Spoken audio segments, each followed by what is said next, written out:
Salam sejahtera, terima kasih karena bersama dengan saya di Nazilin Unity Channel.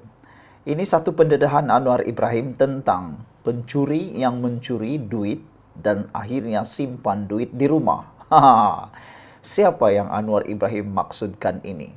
Walau bagaimanapun kita sebagai rakyat Malaysia, kita mengutuk sekutuk-kutuknya perbuatan mencuri uang rakyat lalu disimpan di dalam rumah. Bayangkan, duit itu duit pembayar cukai. Duit itu hasil negara. Duit itu khas untuk rakyat Malaysia.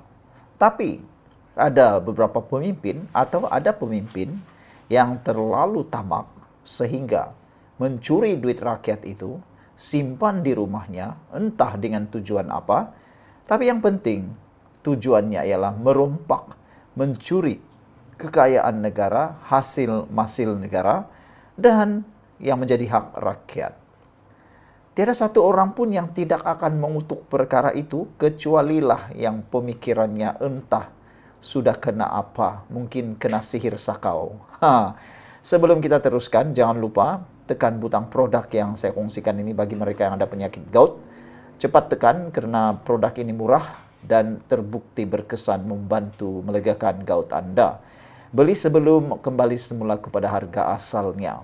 Baiklah, Anwar dedahkan, ada pemimpin curi uang rakyat yang simpan di rumah. Siapa yang ditegur oleh Anwar Ibrahim ini?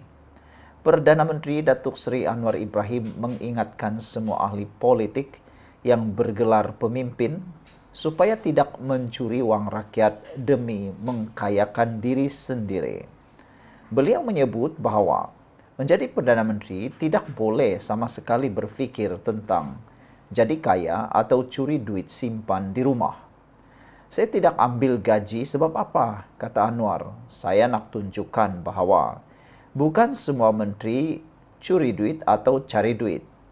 Gaji itu hak dan kalau orang ambil gaji itu haknya. Tetapi jangan curi, simpan di rumah-rumah lain.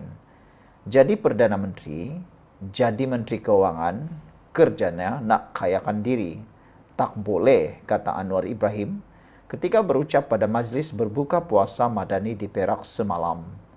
Pada masa sama, Anwar berkata, dakwaan beliau berdendam adalah tidak benar kerana beliau sudah pun menjadi Perdana Menteri dan kini mempunyai tanggungjawab yang besar. Ada orang kata ini pasal dendam dan marah. Dendam apa pula, kata Anwar. Saya sudah jadi Perdana Menteri, nak bergaduh apa lagi?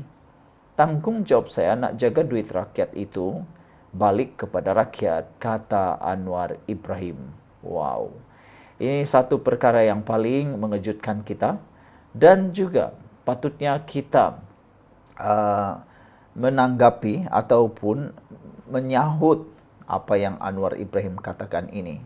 Kita patut menyokong apa yang dinyatakan oleh Anwar Ibrahim ini, supaya para pemimpin yang ada di Malaysia tidak jadi pencuri, tidak jadi perompak, tidak jadi penyakau.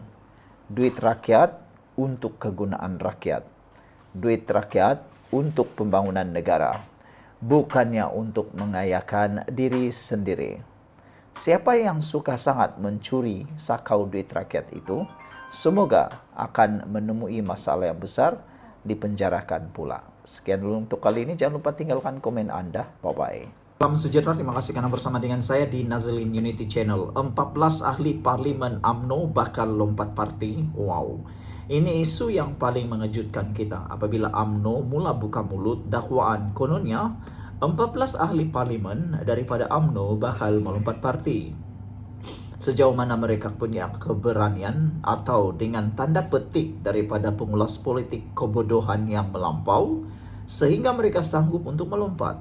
Kenapa dianggap sebagai kebodohan melampau? Kerana kita tahu UMNO sudah menetapkan bahawa sesiapa yang melompat parti akan dikenakan hukuman 100 juta ringgit bon saman.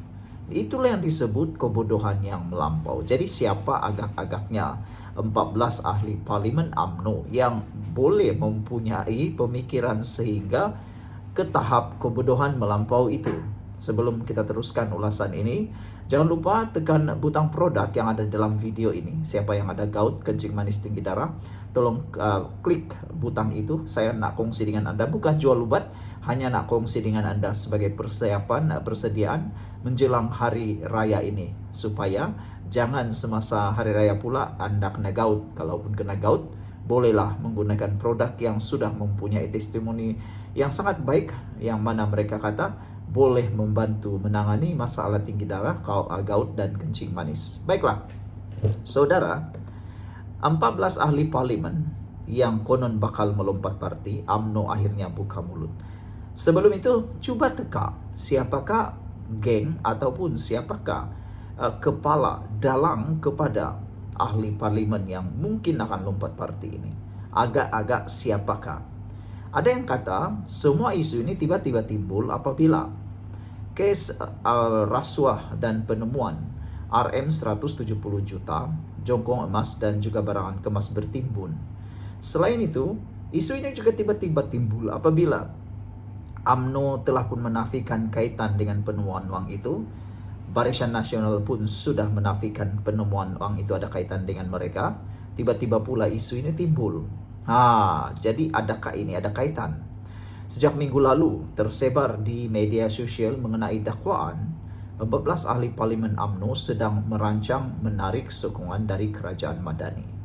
Susulan itu, ahli parlimen Jelebu Datuk Seri Jalaluddin alias menafikan perkara itu, menegaskan bahwa ia adalah cerita tidak benar yang saban tahun dimainkan pihak tertentu. Kata beliau, tak betul dan tak benar. Saya pun tidak dengar apa-apa mengenai dakwaan itu. Beliau yang juga pengerusi Badan Perhubungan UMNO Negeri Sembilan menegaskan, ahli UMNO sudah terikat dengan perjanjian dan aku janji bon 100 juta ringgit. Maknanya, siapakah yang si bodoh itu sanggup membayar 100 juta ringgit semata-mata mahu mengikuti perjanjian ataupun mau mengikuti keinginan kerakusan untuk menumbangkan kerajaan di tengah penggal ini. Bagi pengulas politik itu satu tindakan yang sangat tidak bermoral, tidak berbaloi dan memang kebodohan melampau, kata mereka.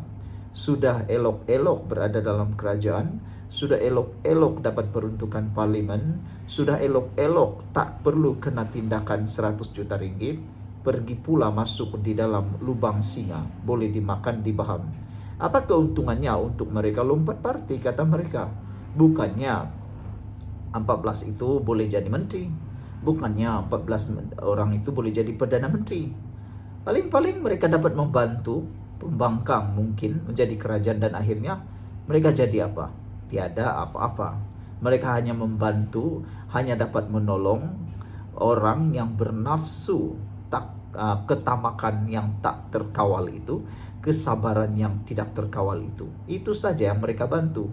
Mereka membantu orang naik, mereka pula menjadi arang atau debu.